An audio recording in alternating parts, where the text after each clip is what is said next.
tempo, para quem conhece, sabe que é faladeira. Pois bem, mandamento maior.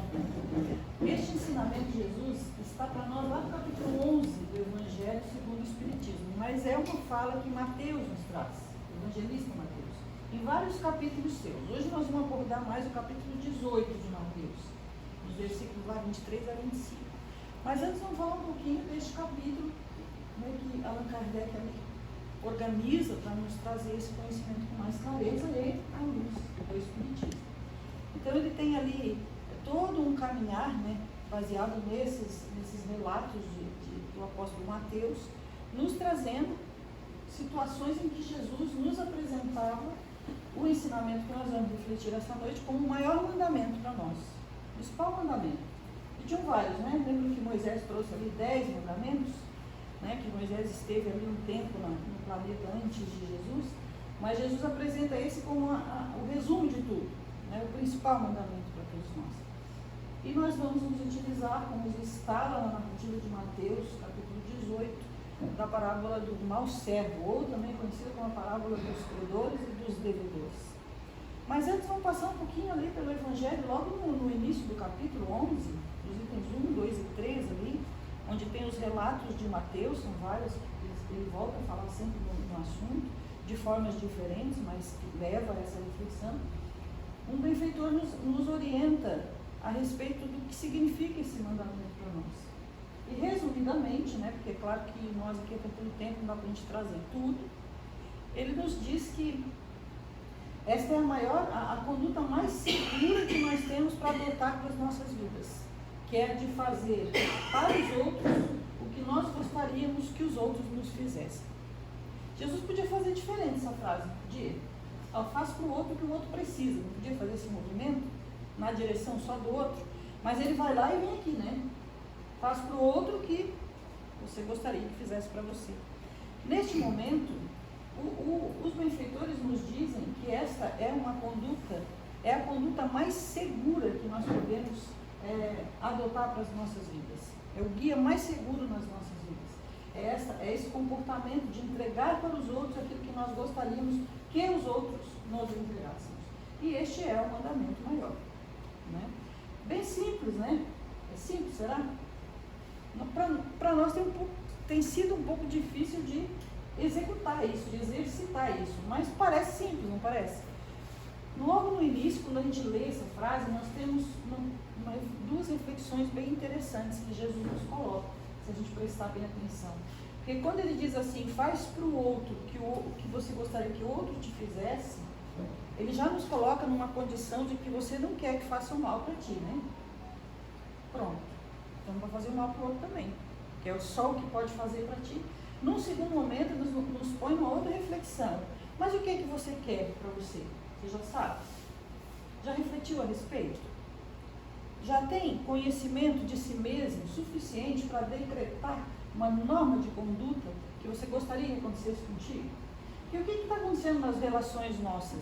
Às vezes nós estamos recebendo algumas práticas porque nós não entendemos ainda que aquilo não é bom para nós. A gente não quer aquilo na nossa vida. Mas nós ainda não definimos direito o que a gente quer e o que a gente não quer. Então Jesus nos coloca nestas duas condições, né? Mas em especial, num movimento de autoconhecimento. O que você quer para você? É isso que você tem que querer para o outro. Mas se eu não sei o que eu quero para mim, estou meio equivocado no que eu quero para mim, né? O que eu estou buscando para mim, certamente eu vou me equivocar na entrega para o outro também.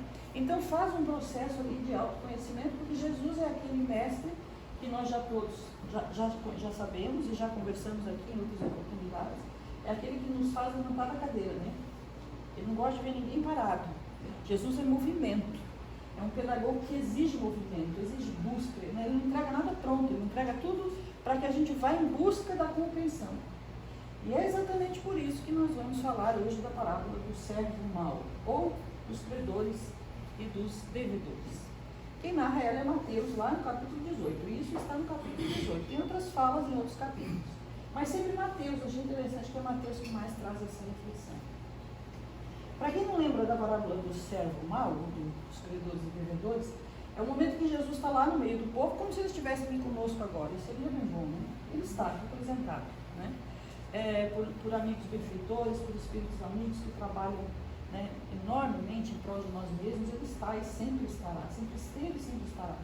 Mas Jesus ali, ao tempo que esteve no planeta, estava ali conversando com a população e comparou, né, falando com o povo ali, querendo passar essa mensagem, um mandamento maior. Comparou o reino de Deus a um rei que tinha um servo que lhe devia 10.000 talentos. Muito dinheiro naquele tempo. Então esse servo, que era alguém que trabalhava para esse rei, lhe devia 10.000 talentos. Este rei foi cobrar estes 10.000 talentos e disse que colocaria a esposa e o filho em prisão até que ele pagasse a dívida. Esse servo entrou num desespero, né, angustiado, foi pedir clemência ao rei, pediu misericórdia. E o rei usou de misericórdia para com ele, libertou ele da dívida. Acontece que este servo tinha um conservo, alguém que trabalhava para ele, e que também devia para ele, bem menos, uma dívidazinha bem pequena. E ele foi cobrar esse conservo. E aí, esse conservo fez o mesmo que ele, pediu por misericórdia, tivesse paciência, tolerância. Mas ele não usou para com o conservo o mesmo que o rei usou para com ele. Não usou de misericórdia. E não perdoou. E deu a penalidade que ele considerava correta para o conservo. Acontece que o povo que trabalhava ali junto, que eram os outros conservos, viram essa cena e foram lá contar para o rei, que a gente gosta de uma fofoquinha, né? É desde aquele tempo. Foram lá contar para o rei, o senhor perdoou, né? Deixou ele livre da dívida, mas quando ele precisou fazer isso, ele não fez. O rei ficou triste, chateado, chamou o servo. O que foi que houve? Que tinhas uma grande dívida comigo e eu te perdoei. Por que tu não usou do mesmo comportamento para com o teu conservo? E aí o rei retornou, né, a obrigatoriedade da dívida. Disse, então agora, por esse teu comportamento, eu te entrego nas mãos dos teus atormentadores. Acabou a história. O que nós temos que refletir diante deste conto? Entender passo a passo. Porque Jesus é espírito de alta envergadura moral, ele é muito evoluído. Então o que ele diz é primeiro para nos tirar desse conforto de receber tudo pronto. Porque no movimento de buscar compreensão é onde nós evoluímos. Aí nós evoluímos buscando a compreensão, o entendimento, e depois que nós entendemos, nós vamos lá e fazemos. Seguimos aí o processo de evolução. Mas o entendimento vai fazer com que a gente aplique isso com clareza. É como fazer uma receita, a gente já conversou sobre isso aqui também. Não dá para fazer receita sem entender como é que faz, né? Não dá para levar só o ovo e o fermento para o forno. A gente tem todas as ferramentas ali, tem todos os ingredientes, mas precisa uma ordem de composição para que o bolo aconteça. Então vamos lá parar para pensar no primeiro momento da parábola. Existia um rei, um servo e um conservo, né? Então, no primeiro momento tinha uma dívida entre um rei e um servo, lembra? Este rei e este servo somos Deus e nós. Este rei cheio de misericórdia, de benevolência, de perdão, é Deus. O servo, nem queria usar essa palavra, mas vou usar, endividado, né? Porque fica pesado, né? Mas é o que nós somos. Por que nós estamos reencarnados? Qual é o objetivo de reencarnar? Refazer a caminhada, reestruturar as escolhas, renovar-se, autoburilar-se, para fazer uma caminhada junto de Deus. Porque quando nós nos afastamos, nós nos equivocamos. Desse que é o mandamento maior. Então, quando nós estamos ali conversando com Deus e pedindo misericórdia, Senhor, me perdoa, Jesus, me ajuda, eu fiz equivocado aqui, me ajuda aqui. E Ele vai nos conduzindo a passo a passo, nos oportuniza mais uma reencarnação, mais outra reencarnação. Os trabalhadores de Divaldo Pereira Franco, das reuniões mediúnicas deles, são senhores que trabalham anos com ele, acho que um até já faleceu.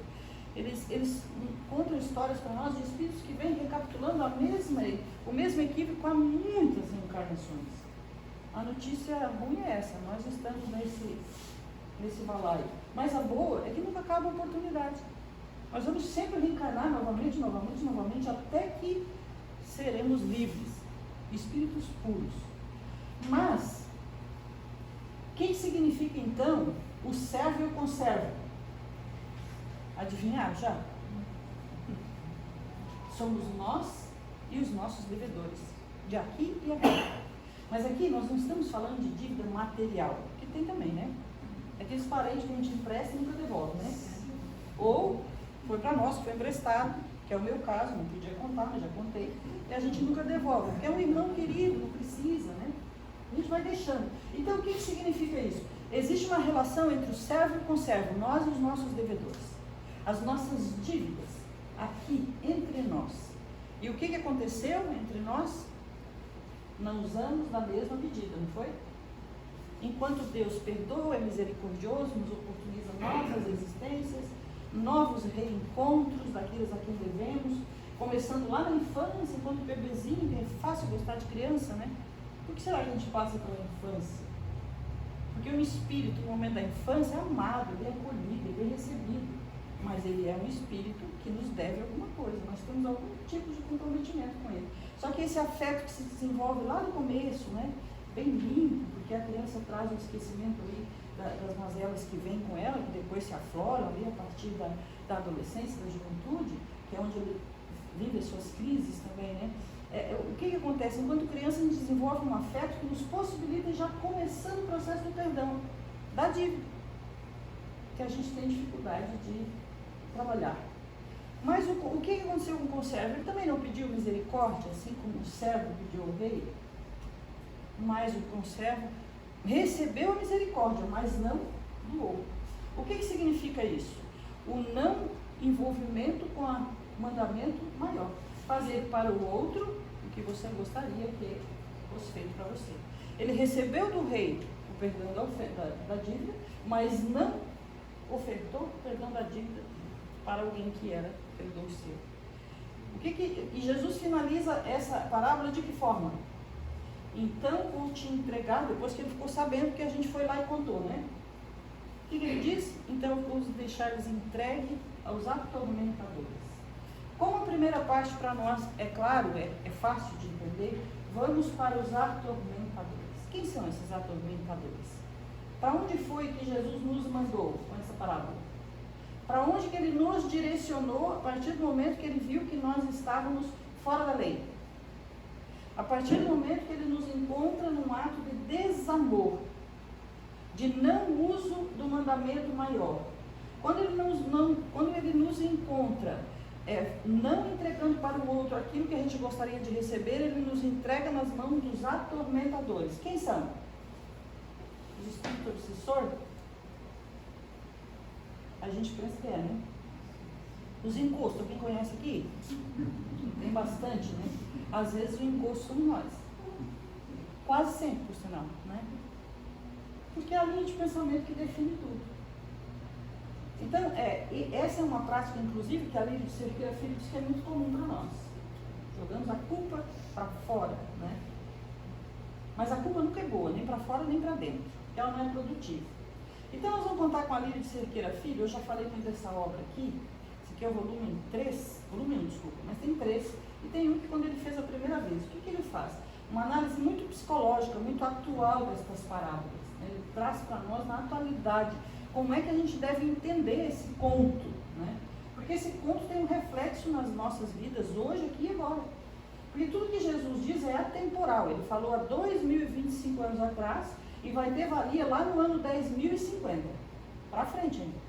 E nós estaremos todos vivos, sabiam? Você está preocupado com 2025? Em 30.025 você vai estar vivo. É bom que se preocupe, né? Claro, nós temos que melhorar, mas não essa preocupação de localização, de tempo, mas de vida, de evolução, de progresso. Então, o que a Lírio diz para nós? Quem são esses atormentadores? Sempre que nós estamos diante de um ato de desamor, o que é um ato de desamor? É o não cumprimento do mandamento maior. O que é? Quando, por exemplo, o teu vizinho não fez o que tu estava esperando que ele fosse fazer. Poxa, mas tu achava ele tão legal. E ele jogou todo o lixo para o lado do teu terreno. Ou então o teu marido não é exatamente como tu gostaria, nem a tua esposa, nem o namorado, tu estava encantadíssima por ele, não era aquela coisa toda, nem a namorada também não. Aquele amigo que tu está vivendo com ele há muito tempo, de repente deu uma derrapada contigo, feia. Ou tu derrapou com ele. São atos de desamor, porque a gente não está entregando para o outro o que a gente gostaria de receber. Nós gostaríamos que jogasse o lixo todo para o nosso terreno? Gostaríamos de ter um atrito constante entre marido e mulher, entre amigos, ser falso, falsear, ser caluniador? Nada disso a gente quer, não é? Então a gente também não pode entregar. Mas elas existem, porque estes atos de desamor são fruto de quê? Das nossas relações. Não existe relação entre espírito imperfeito, que é o que nós ainda somos, não é para sempre, ainda somos, sem atrito. Acompanho o estudo da obra Pensamento e Vida, muito bonito, por sinal, essa obra de Emmanuel, ditada para Chico, estudada por Arthur Valadares nas redes sociais, 2 vezes por semana, às 8 da manhã no Instagram. Quem quer acompanhar, procura o Arthur Valadares. Eu gosto muito dele, muito evangélico, né? Nos esclarece muito assim, a respeito do espírito que somos. E ele tem um item chamado Entendimento no livro Pensamento e Vida, Emmanuel. E ele diz que nós não podemos dispensar o entendimento na nossa cena de trabalho renovador. Senão fica muito difícil não entender. Por isso que a gente está aqui agora procurando entender o que significam estes atormentadores. Então, quando nós estamos diante de um ato de desamor, de alguém para conosco, o nosso para alguém, nosso primeiro movimento qual é? Julgamento. Mas a gente só não julga, não. É a Lília que está falando, tá? Não sou eu, não. A Lília é um grande estudioso de Joana de Ângeles. Joana de Ângeles é a mentora espiritual de Divaldo e um espírito que teve algumas reencarnações como psicoterapeuta e psicólogo. Então, ela é muito entendedora dos nossos comportamentos. E ele diz que quando a gente está dentro desse movimento, nossa primeira ação, né, quando a gente é ferido, quando a gente fere alguém, que é muito ruim, não é, gente? Um amigo assim que a gente ama, adora, ele vai lá e trai a gente. Pega o namorado, por exemplo. Nunca aconteceu com vocês? Coisa mais que no mundo espiritual acontece? É um dos casos contados por esses benfeitores que ajudam de volta a fazer reuniões mediúnicas e ensinam aí como é que é o processo de reuniões mediúnicas. Né? Eles contam um caso desse, que eram só 2 vizinhas, configurou-se um processo de traição, voltaram numa próxima reencarnação como mãe e filha, o processo se refez novamente, como irmãs, desculpa, novamente aconteceu a traição, sendo irmãs para dificultar o processo da traição, ainda assim aconteceu, voltam numa terceira reencarnação como mãe e filha, e novamente aconteceu a traição. Então o que significa? Nós estamos envolvidos nestes processos de desamor há muito tempo já, há muitas reencarnações. E o chamamento de Jesus nessa noite para nós é que voltemos para os atos de amor. O esforço, a vontade não vai ser fácil para nós. Então, nesse processo de julgamento, porque dói, porque é triste, porque é ruim, nós julgamos. O que a gente diz? Ah, não, que amigo que eu tinha, que falso que era. Não era a pessoa que eu pensava. Julgamos. Nunca mais vou acreditar nele. Acabou esse amigo para mim. Condenamos. E também vou cortar todas as relações com ele. Vou bloquear ele em todas as minhas redes sociais e vou até frequentar os lugares diferentes que a gente frequentava junto para não ver mais. Penalizamos. Julgamos, condenamos e penalizamos. Só que estes movimentos nos atormentam, ou não? Foi para lá que Jesus nos mandou. Porque sempre que nós não vivenciarmos o mandamento maior, o fazer ao outro que nós gostaríamos que fizéssemos para nós iremos ao encontro destes tormentos. Não é Jesus que mandou, nem Deus, nem o rei da parábola. Nós mesmos nos direcionamos para lá. E é lá que estamos até hoje. Tem uma notícia não muito boa para vocês. Cada um de nós aqui dorme com o inimigo. Já contaram isso para vocês? Vamos refazer essa fala para não ficar confuso. Quem são as pessoas que estão no nosso convívio familiar? Que é o movimento mais íntimo que existe para nós. Espíritos dos quais nós temos deveres, não é isso? Comprometimentos. Em algum momento a gente se comprometeu com aquela equipe ali, que é a nossa família no primeiro momento, mais íntima, depois uma família maior, depois a sociedade, depois o Estado e depois o planeta inteiro. Nós temos comprometimento com todas essas escalas. Então, o que significa? Nós estamos entregues aos nossos atormentadores. E o que vai nos libertar disso? Questão 1004 do Livro dos Espíritos. Quando é que nós vamos nos libertar da dor? Vou contar um negócio legal para vocês. Eu sou facilitadora há muito tempo. Facilitador é alguém que tem até um aluno aqui, né? Acho que mais de um aluno aqui. É alguém que ajuda as pessoas a compreenderem melhor o Espiritismo. Não é um professor, já disse, facilitador. Então, eu leio muito, né, muitas obras, em especial o Livro dos Espíritos. E foi um estudante desses, eu há mais de 20 anos, eu sou facilitadora, que veio me apresentar a questão 1004. Para vocês verem que a gente pode estudar muito, mas nunca vai estar bom o suficiente. E ele, porque ele e a esposa, né, na verdade, um casal que se encontrou pela dor da morte, os dois perderam filhos e acabaram se encontrando e foram estudar na casa espírita. E eu sugiro sempre a apresentação de temas, o tema deles era a morte. E aí eles queriam saber como é que a gente se livra dessa dor, da perda, né? Porque os dois perderam filhos muito jovens. E aí lá na questão 1004 diz, somente por meio da evolução. Quando é que a gente vai se libertar da dor da morte? Quando entender o que é a morte. Quando compreender definitivamente que não existe morte. Existe transferência de endereço. Que o espírito está encarnado para um processo de evolução. Mas então todo esse nosso processo, o que nós estamos fazendo aqui? Entregues aos atormentadores, para que motivo? Para que nós nos libertemos. Mas nós só vamos nos libertar como? Por meio de quê? Do perdão, do uso do mandamento maior. Fazer ao outro o que gostaria de fazer para si. Mas isso não vai ser possível se a gente não se conhecer. E se a gente não se conhecer, não se respeitar, não se identificar, nós vamos ficar permitindo que o outro faça conosco o que não é bom para nós. O primeiro processo é de autoconhecimento. Depois, entregar ao outro aquilo que a gente acha bom para a gente, porque é bom para ele também. Parece simples quando Jesus nos entrega essa tarefa, né? Mas nós estamos aí há muitas reencarnações tentando fazer isso e não conseguindo. Porque dói quando a gente é machucado, porque dói quando a gente é ferido. A gente se desestabiliza, se desconcerta. E aí, até para refazer isso, é trabalhoso.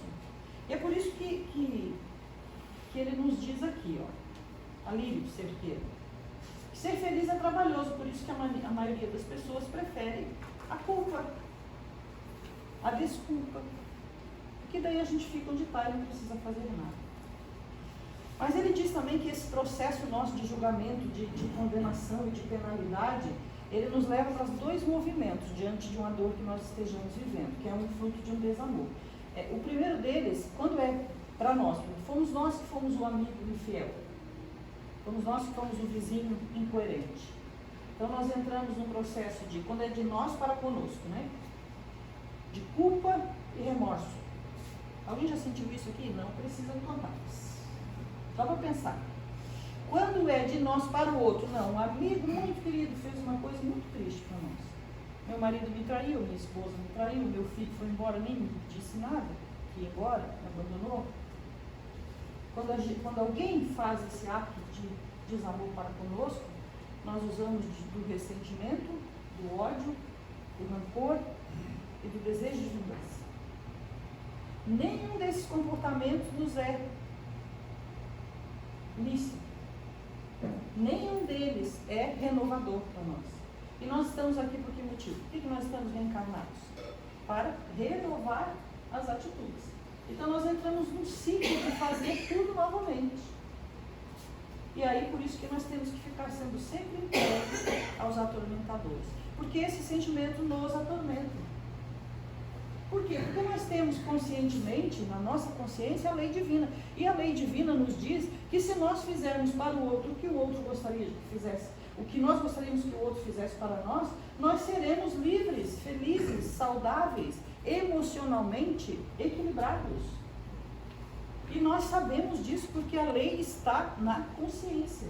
Então nós sabemos que o resultado dos nossos desajustes emocionais, das nossas angústias, ansiedade, depressão, medo, é fruto do não uso da lei de amor, do mandamento maior.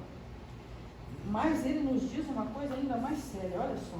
A medicina moderna coloca hoje tanto o remorso Quanto ressentimento, remorso é que a gente sente pela gente, né? Puxa, mas eu não podia ter feito aquilo mesmo. Quanto ressentimento, eu não podia ter feito aquilo comigo. Como grandes causadores de doenças físicas e emocionais, como câncer, depressão, ansiedade, pânico, mal de Alzheimer, dentre outras. São os atormentadores a que se refere Jesus, que estarão nos convidando pela dor a voltarmos ao amor do qual nos afastamos. Só tem uma saída. Só uma saída. Voltar para o amor. Ah, mas não é possível que eu vou ter que perdoar ela por aquilo. Ela não podia ter feito isso comigo. Por que ela fez isso comigo? Eu sou tão legal. Mas sim, a gente pensa. Será que a gente está aqui e com esta pessoa? Quem que nós somos? O que nós estamos fazendo aqui? Quando Jesus ensina um mandamento como este, considera este o maior mandamento, ele está ensinando para o espírito imortal que você é, que você não é morador de Capão Novo. Talvez você não seja mesmo, está visitando a praia, né? Mas nem da sua cidade lá, você veio também não é. Nem deste estado do Rio Grande do Sul. Você nem sequer é morador definitivo deste planeta. Você vai mudar de planeta em algum momento. E esta nossa condição, como é que está meu tempo, gente? Nossa, acabou. Emmanuel, nessa obra Pensamento e Vida, tem um outro item intitulado Humildade. E ele diz, essa para nós levar para casa. Duas para nós levar para casa. De Emmanuel. E eu finalizo, prometo. Que nós estamos despreocupados com a nossa real condição de espírito em trânsito. Espírito em trânsito. Você está só de viagem aqui. E talvez hoje seja o seu último dia. Não se preocupe, eu não sei de nada. Mas pode ser que seja. O meu também. Em trânsito, num carreiro evolutivo. O que é isso? Evoluindo. Como é que se dá essa evolução? Pelo que o meu amigo fez comigo. E pelo que eu fiz pelo amigo. Não é só perdão para lá. É auto-perdão e perdão. Que somente esse uso desse movimento, desse mandamento maior vai fazer possível que aconteça. E ele diz que essa nossa despreocupação com essa nossa condição real está nos fazendo nos afastar das verdades fundamentais da vida. Quais são as verdades fundamentais da vida? Fora da caridade, aqui tem aluno, hein? E professor. Não sei porque eles me chamam para vir para cá, mas só pediram para o aluno vir para cá que está tudo certo. Outra grande verdade da vida, que brilhe a vossa luz. Outra grande verdade da vida, orai e vigiai. Outra grande verdade da vida, amar a Deus por todas as coisas e ao próximo como você se ama. Tem certeza disso? Mas você se ama ou está tentando dar uma desculpa que não ama porque é assim ou assado? Imagine se Jesus fizesse conosco o mesmo que o servo fez com o conservo. Cobrasse a dívida no ato, sem misericórdia. Jesus está aqui conosco agora, nesse momento. Por meio do teu anjo da guarda, de benfeitores amigos que têm sustentado esta casa, na sua infinita misericórdia de trabalho, gente, porque no mundo espiritual tem trabalho real. A gente precisa ficar sempre muito ocupado, sempre preocupado, porque a Iraci ficou aí lá de falar meia hora, coisas que a gente combinou com ela, que ela ia falar, ela foi lá e não disse nada do que eu combinei com ela. A gente dá trabalho no mundo espiritual. Dá trabalho. Eu espero que eu tenha dito mesmo um pouquinho. Né? Então, o que nós estamos aqui? Num movimento de buscar constantemente, e nós aqui, graças a Deus, já estamos num processo de, pelo menos, buscar a compreensão. Porque são estas verdades fundamentais da vida, conforme Emmanuel nos diz, lá no caminho Verdade e Vida, no Pensamento e Vida, no item Humildade, que estamos conduzindo para Deus. Porque nós somos criatura e Ele é Criador, não dá para ficar longe. Tem que cada vez se aproximar mais. E é para lá que nós estamos indo, porque é para lá que Jesus está, e Ele que está nos guiando e nos acompanhando. Ele é um modelo que nós temos que olhar e seguir sempre. E para finalizar, Emmanuel diz que o nosso maior encontro enquanto reencarnado, o nosso encontro mais importante enquanto reencarnados, é com as verdades do Evangelho. E nós aqui já todos estivemos nesse encontro. Senão não estaríamos aqui. A pergunta é, estas verdades estão sendo refletidas em nós? Elas estão fazendo movimentos de transformação e renovação em nós? Estas verdades estão operando as transformações que Jesus nos leva à reflexão constantemente? Porque somente por meio dessas reflexões, desse entendimento, desta busca pela renovação, é que nós vamos fazer com que essas verdades façam sentido efetivo em nós, enquanto nesta condição que é a real nossa. Porque você é João, é Maria, é José, você é Pedro, você é Ângela, você é Angélica, mas você só está. Porque o que nós somos, a nossa condição real, é espíritos imortais em trânsito num carreira evolutiva, em condução, em direção a Deus. Que Jesus possa nos envolver a todos, nos conduzir cada vez mais para esse entendimento da importância do uso da lei de amor, da importância do exercício constante em aplicar este que é o mandamento maior, fazer aos outros aquilo que nós gostaríamos que fosse feito para nós. Muito obrigada pela atenção.